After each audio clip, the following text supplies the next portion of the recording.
7 News Europe Bureau Chief Hugh Whitfield is at Windsor today. Hugh, the siblings will come face to face for the first time in many months soon.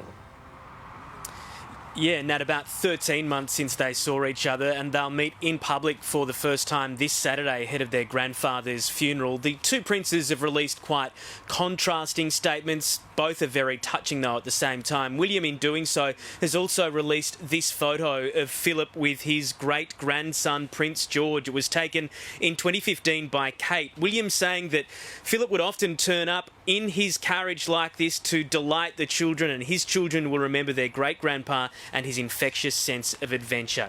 He said, "My grandfather was an extraordinary man and part of an extraordinary generation. Catherine and I will continue to do what he would have wanted and will support the Queen in the years ahead. I will miss my grandpa, but I know he would want us to get on with the job." Now, of course, Harry gave up royal duties supporting the Queen and that job.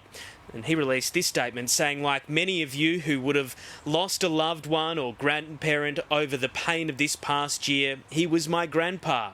Master of the barbecue, legend of banter, and cheeky right to the end." And he says if Philip was around now, he'd be holding a beer saying, "Oh, do get on with it." Now.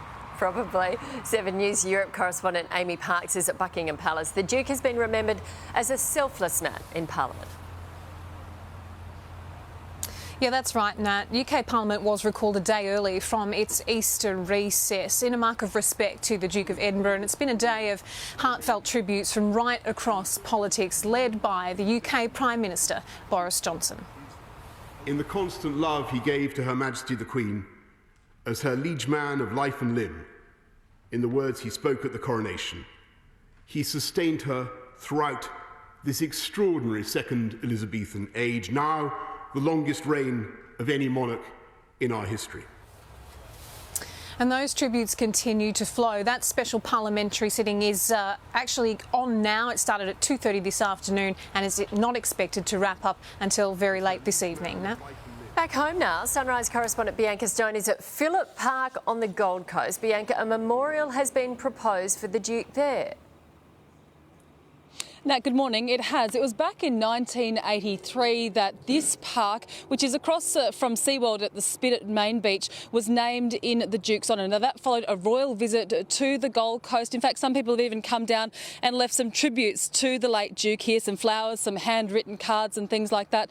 Now, the Gold Coast Mayor is proposing a permanent memorial on this site. He says he will write to the Queen herself and seek her permission to do so. He says he wants more than just a plaque. He wants something that will reflect the Duke's true personality so people can understand the type of man he was.